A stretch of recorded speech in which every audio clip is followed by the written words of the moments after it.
Bueno, mi nombre es Negrita. Yo respondo a todos los que me digan Negrita. Y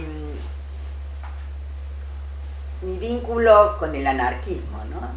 De eso estamos hablando, viene desde la cuna.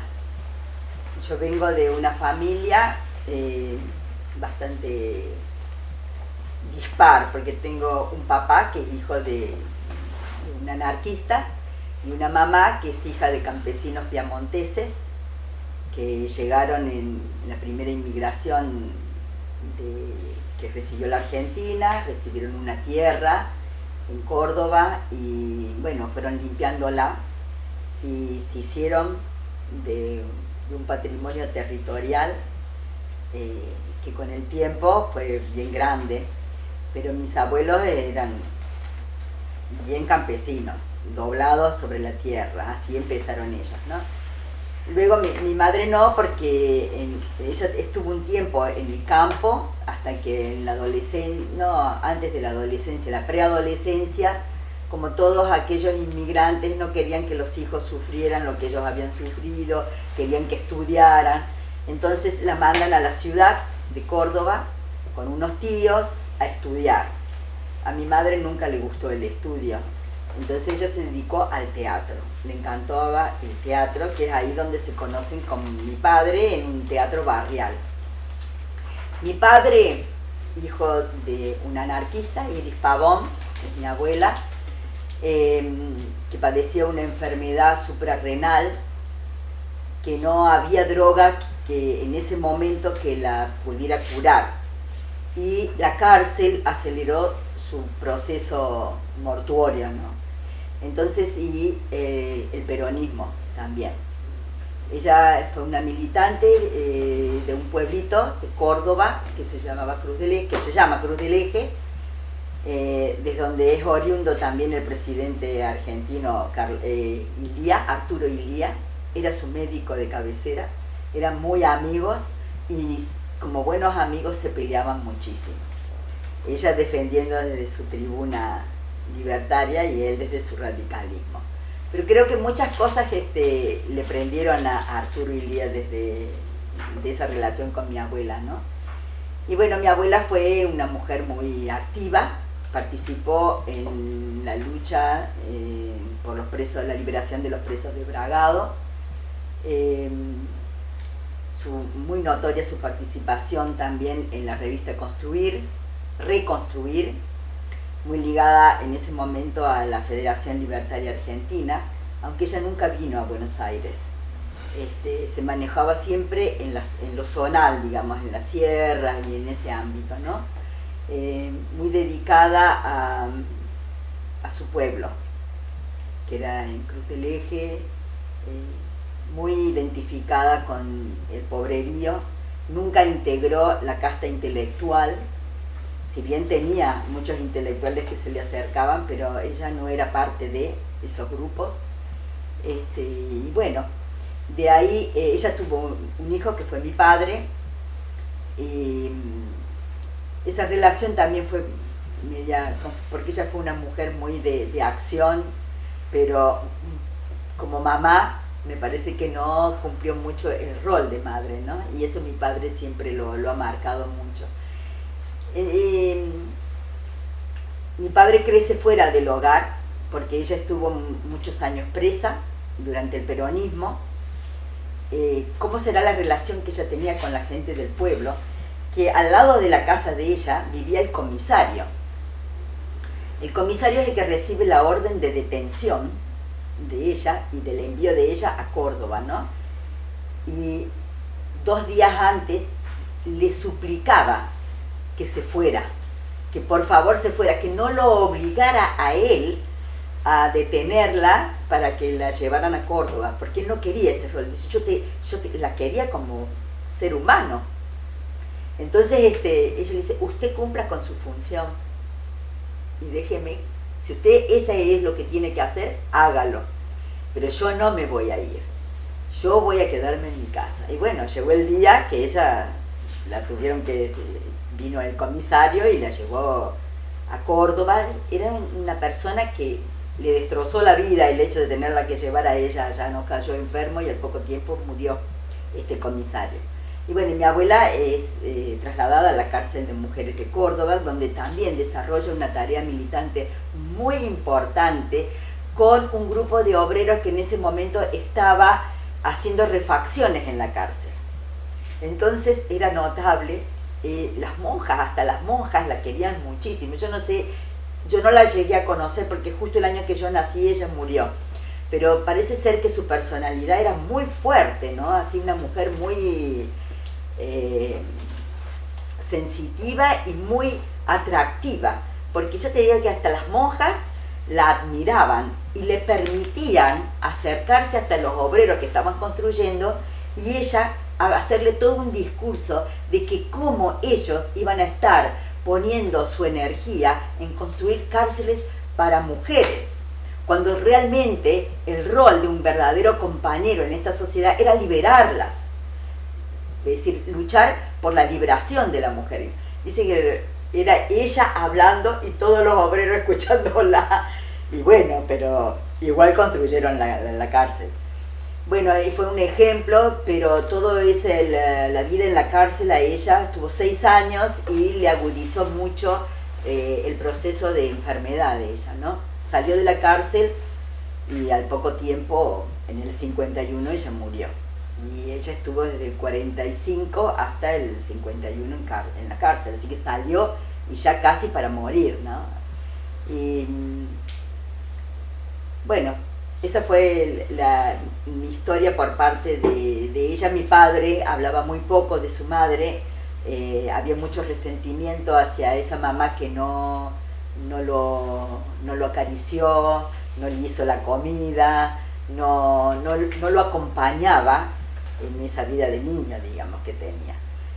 Pero él reconoce, sí, que fue una mujer que luchó mucho por la justicia social, por las desigualdades, por las condiciones de la mujer, mi abuela no fue feminista, pero ella sí siempre estuvo luchando por las condiciones de desigualdad social, tanto de hombres como de mujeres, ¿no?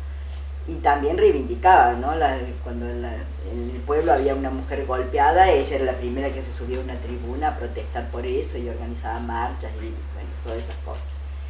Y yo crezco, él se junta con mi madre, se conocen en un club de barrio donde hacían teatro y se enamoran, y de esa unión nací yo. Y claro, en los primeros tiempos fue todo muy lindo. Mi madre tenía toda una admiración hacia mi padre, a todo lo que él pensaba. Mi padre nunca se declaró anarquista, aunque su práctica cotidiana lo era, pero tenía mucho machismo incorporado adentro y sobre todo cuando venía el que había sido compañero de mi abuela a visitarnos, que para mí fue mi abuelo y es otro de los que me encaminó en este camino del anarquismo, él lo provocaba, ¿no? En ese momento estaban con la Revolución Cubana, entonces mi padre admiraba la Revolución Cubana y lo tenía a Fidel Castro como un líder y todo eso, y a mi abuelo eso lo provocaba terriblemente, y yo era muy chiquita, pero participaba en ese clima de discusión y disputa que había, ¿no? Pero yo siempre me inclinaba mucho hacia mi abuelo. Para mí fue una figura no solo afectiva, sino que me abrió ese camino hacia la identidad que yo iba a adquirir en la vida, ¿no? Que era hacia el camino de la lucha por una justicia social, un mundo mejor, bla, bla, bla. Y en medio en mi casa siempre hubo, una vez que pasó el enamoramiento, hubo esa disputa, ¿no? Mi madre queriendo que mi padre se dedicara a trabajar para mejorar la casa, mejorar, yo qué sé, las condiciones de los muebles y no sé qué cosa. Y mi padre, un bohemio que estaba también en plena lucha de la reforma universitaria. Y mi padre estudió mientras era obrero, digamos, ¿no? Y a nosotros nos veía solo los fines de semana, porque él trabajaba y después pasaba derechito a la universidad. Entonces mi madre, liando con nosotros dos, éramos 2 hermanos, Y siempre el escuchar esa perorata, ¿no? Que claro, tu padre hace lo que quiere, porque tiene una mujer acá que le lava, le plancha, le cuida a los hijos, como si nosotros no fuéramos parte de ella, ¿no? Pero ese era el discurso de ella, ¿no? Y siempre las peleas eran porque mi padre no trabajaba lo suficiente para mejorar la vida nuestra.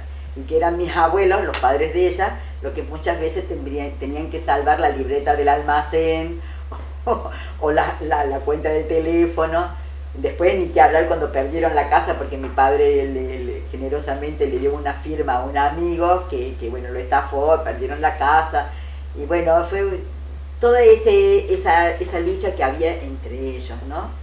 Entonces yo crecí en medio de esas dos, entre esas disputas, de los que se aguantan, pero no había un amor ni una identidad ideológica, ni un proyecto en común que los hiciera caminar juntos. Estaban juntos porque, bueno, era así, tenían que estar juntos, no sé. Y yo me fui muy joven de mi casa, a los 18 años, yo ya partí, fui a vivir con una tía de mi madre, después me casé, entré a la universidad y al poco tiempo me casé, bioquímica. Hice unos años de bioquímica, después nació mi primer hijo y ya tuve que abandonar. Y retomé después la universidad para hacer ingeniería química, y que ahí tomé contacto con compañeros que estaban trabajando a nivel universitario en las luchas universitarias. Igual en el primer periodo en la universidad en bioquímica también participé, porque fue la época de Cordobazo y bueno, hubo mucho movimiento social en ese momento, donde los estudiantes participaban mucho, ¿no? Todavía no había en Córdoba, por lo menos yo no me había encontrado con un grupo de mi edad, digamos, o más o menos, que estuviesen haciendo algo. Yo no tenía conocimiento en ese entonces. Sí participaba, pero como de solo escucha, en los mítines que se hacían en mi casa, porque en mi casa por muchos años funcionó la biblioteca Iris Pavón, con todo el material de proyección, de reconstruir, que mi abuela y mi abuelo, sobre todo el compañero de ella, trajo. Entonces ahí se hacían reuniones, mitines, y participaba yo de escucha, como me interesaba, ¿no? Siempre leyendo y metiéndome en las ideas, pero hasta ahí no había hecho ninguna práctica, más que en las luchas estudiantiles, las marchas, la confección de volantes, pero nada con la firma de anarquista. Como estudiante universitaria, ligada a los cordones obreros, pero así, porque estábamos puntualmente en una marcha por el Cordobazo, ¿no? No porque yo tuviese una militancia anarquista. Ya ahí, en los primeros años universitarios, en el segundo año universitario, tomé contacto con unos compañeros anarquistas que también eran estudiantes universitarios, y uno de ellos era obrero en Citrac-Citram, uno de los sindicatos más autogestionarios, digamos, que había en ese momento. Y ahí empiezo a tomar contacto con ellos, y también con una comunidad incipiente, una comunidad barrial incipiente que se empezaba a dar en un barrio de Córdoba que era Colonia Lola. Y ahí es mi primer contacto con los anarquistas jóvenes, digamos, que había.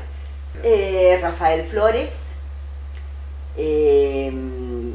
Jorge Urusov, Eugenia Ramos, Carlos Lorenzo, el cacho no me acuerdo cómo se llama. Sí, ¿cómo se llama el cacho? No le Zurbriggen. sé. Ah, Zurbriggen.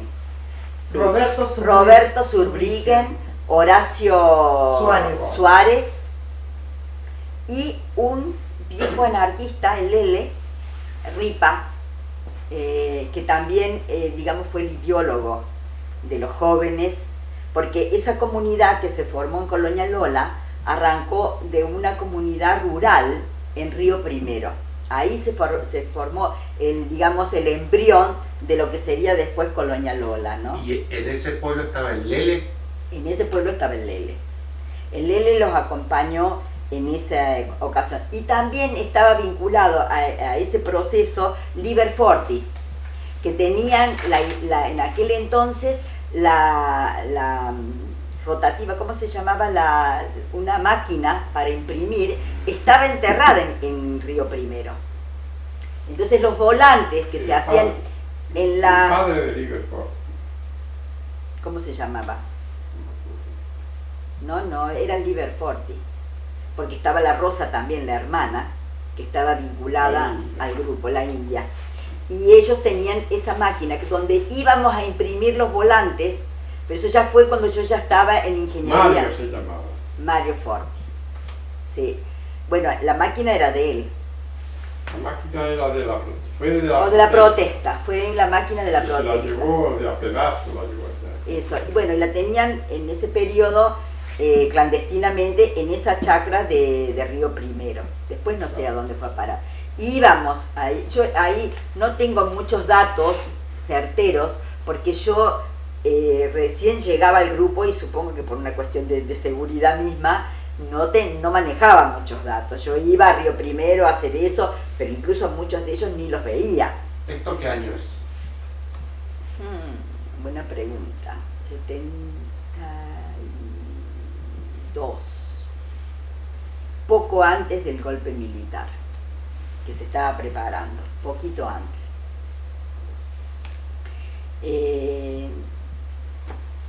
Claro, en el 69 fue el Cordobazo.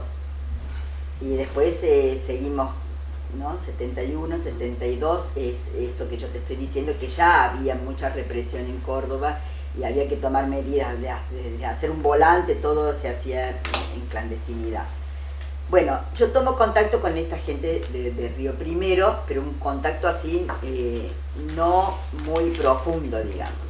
Cuando pasan los años, yo tuve mi primer hijo, y se da lo de Colonia Lola, yo me vuelvo a reintegrar. No, antes de Colonia Lola se hizo un encuentro anarquista en la que era nuestra casa, a donde participaron compañeros de Uruguay, de Buenos Aires y de Córdoba.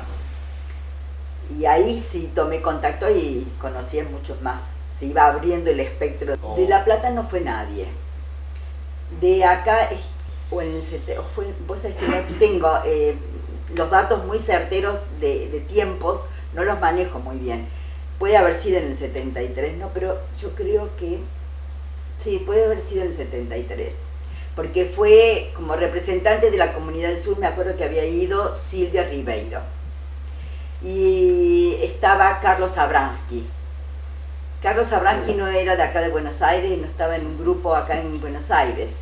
Bueno, fueron ellos y bueno, había un grupo de Salta, había grupos de Córdoba, por supuesto.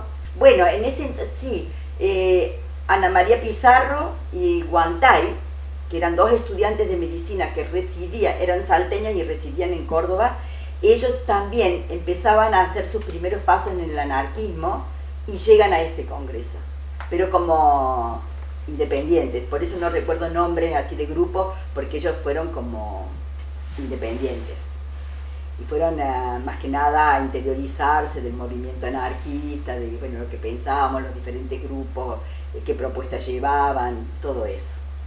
No, todavía no estaba consolidada Colonia Lola. Nos conocíamos y estaba en proyecto lo de Colonia Lola. Estaba lo de Río Primero, nosotros como estudiantes universitarios, en la universidad que era como la tecnológica, la Universidad para los Obreros, y ahí militábamos nosotros. Y ahí conocí a Svesi, José Svesi, que después él se fue para la lucha armada con otros compañeros. Ana María también fueron para otros rumbos. Y bueno, quiero centrarme otra vez en lo que estaba de Colonia Lola, ¿no?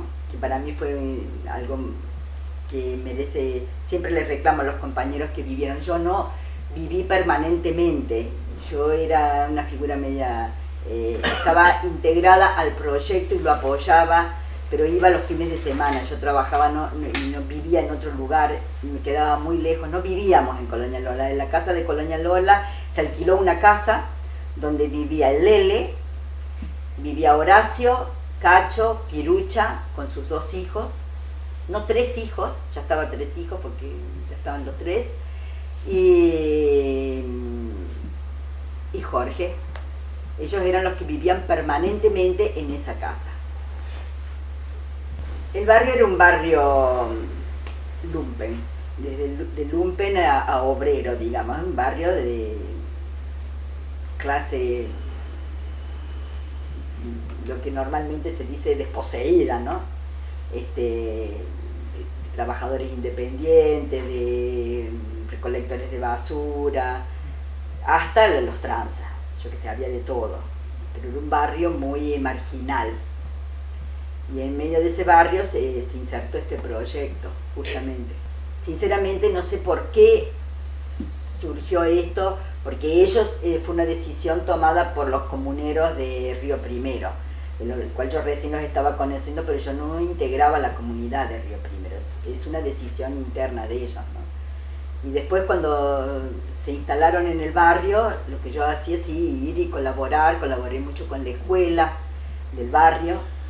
Bueno, efectivamente, veíamos que eso, muchos niños incluso abandonaban o los padres no estaban en situación de trasladarlos a otros lugares, y se utilizó un local, que era un local de lo que sería acá, de la municipalidad, no sé, acá, sí, de la municipalidad, no, era un lugar municipal, que no recuerdo qué tarea se desarrollaba en ese local, pero que se abandonó y lo ocupamos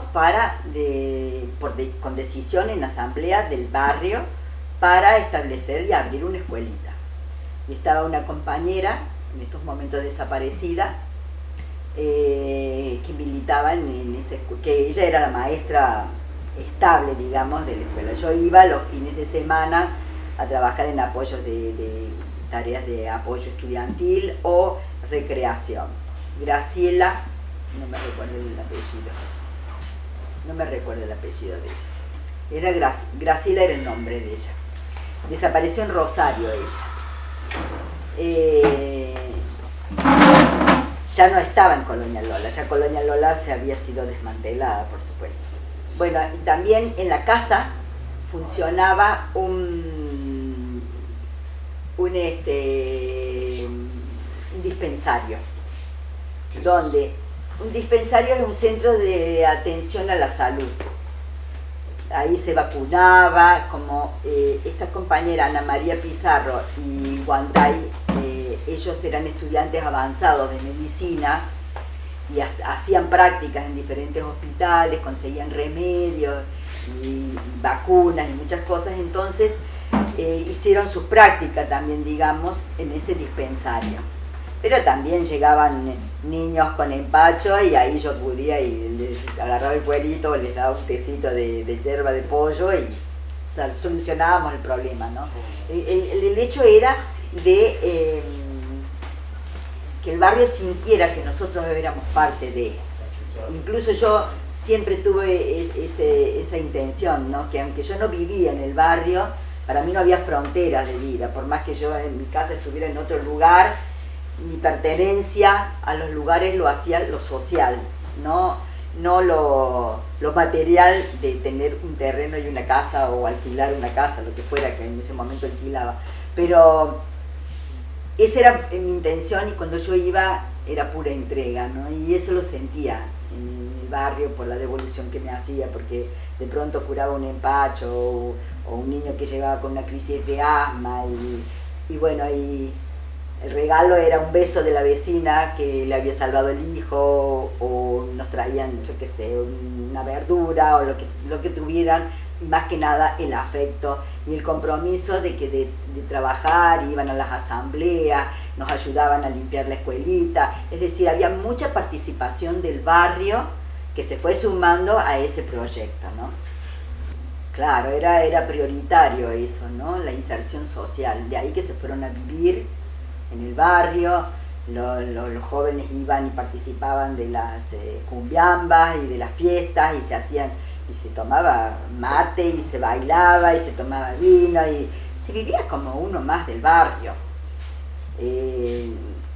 Nos diferenciaban las ideas, pero quizás muchos de ellos, porque como bien sabemos el anarquismo son ideas muy naturales en el ser humano, ¿no?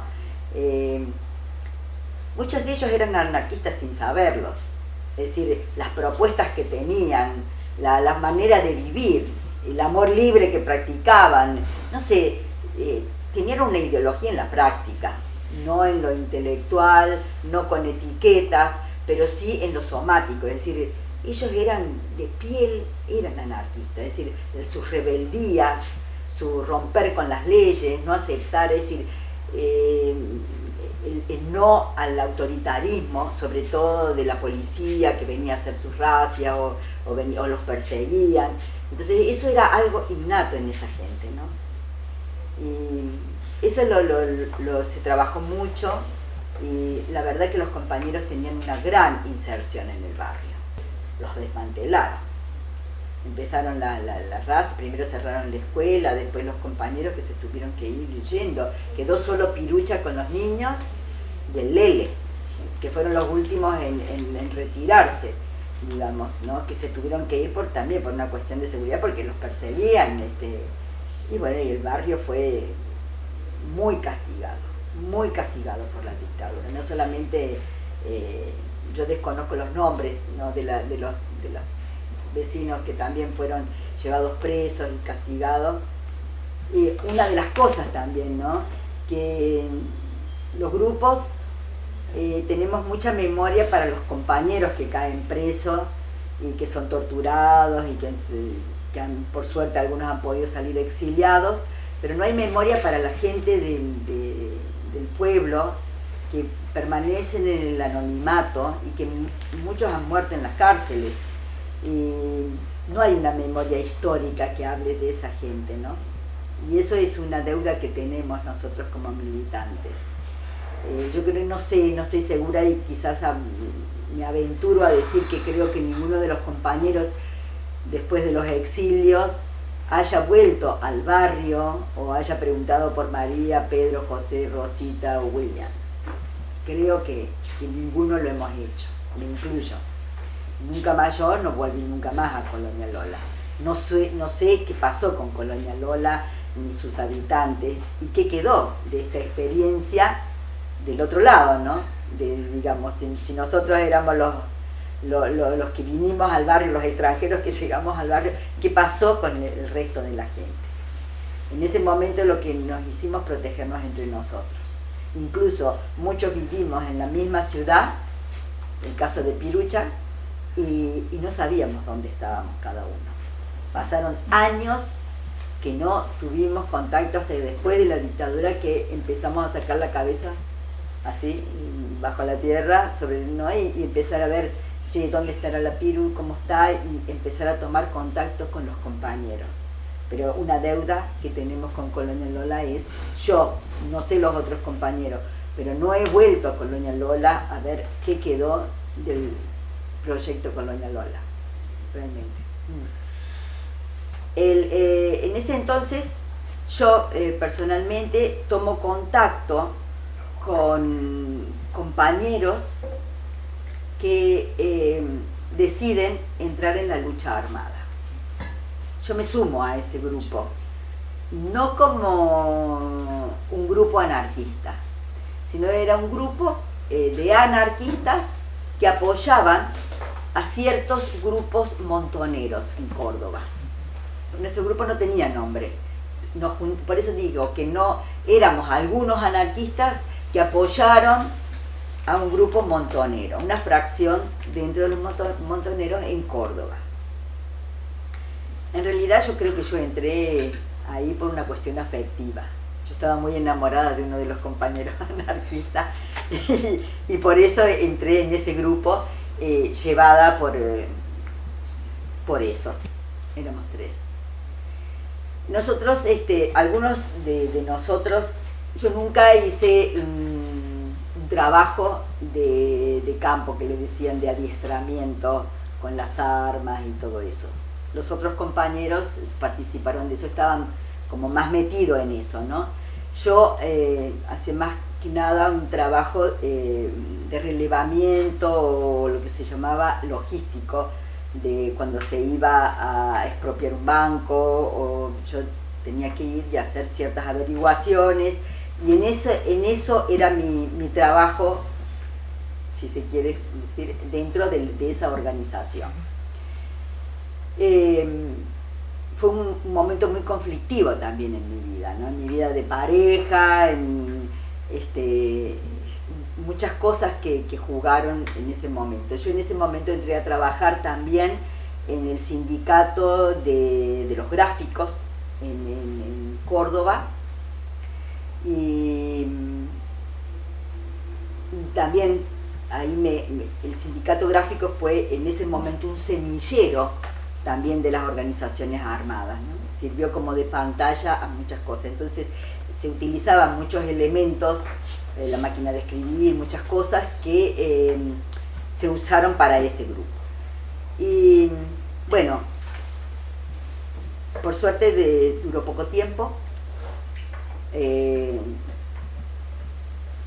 Yo me separé del grupo un poco forzado por una presión familiar, y el grupo continuó, pero al poco tiempo una compañera anarquista, Ana María Pizarro, cae presa. Allanan la casa donde ella estaba en ese momento, en la casa de armas, y bueno, cae presa, y por suerte que era durante el gobierno de Cámpora en ese entonces. Y entonces Cámpora, una de las cosas que dio es la opción a los presos políticos para que pudieran salir del país. Entonces en ese momento yo la visité a ella en la cárcel, y por suerte la familia, no la organización, porque la organización se lavó las manos, pero sí la familia y algunos compañeros que estábamos, apoyamos económicamente la salida de esta compañera que se fue para Costa Rica. Y con ella pasó eso, con los otros compañeros también se fueron a Costa Rica, el otro compañero que también estaba en Pepe Esbesi, y de Costa Rica también participó en la lucha por Nicaragua, ahí perdió un brazo fabricando una bomba, y quedó viviendo en Nicaragua, donde está todavía. Y claro, todavía estaba Colonia Lola. Colonia Lola estaba todavía, así que en los años 76 todavía estaba Colonia Lola. Nosotros teníamos, es decir, nosotros al entrar en esto hubo una ruptura, por supuesto, con los compañeros, y también, ¿no? Es decir, una cuestión ética, no podíamos, si estábamos en esto, comprometer el proceso del barrio. Más allá de que hubo una separación ideológica, si se quiere, ¿no? Y no había organizaciones armadas libertarias en Córdoba, al menos. Y estos compañeros, así muy puntualmente, colaboraron con que al día de hoy yo me pongo a ver y no tiene ningún sentido lo que hicimos, no tiene ningún sentido, pero bueno, fue una experiencia y la vivimos.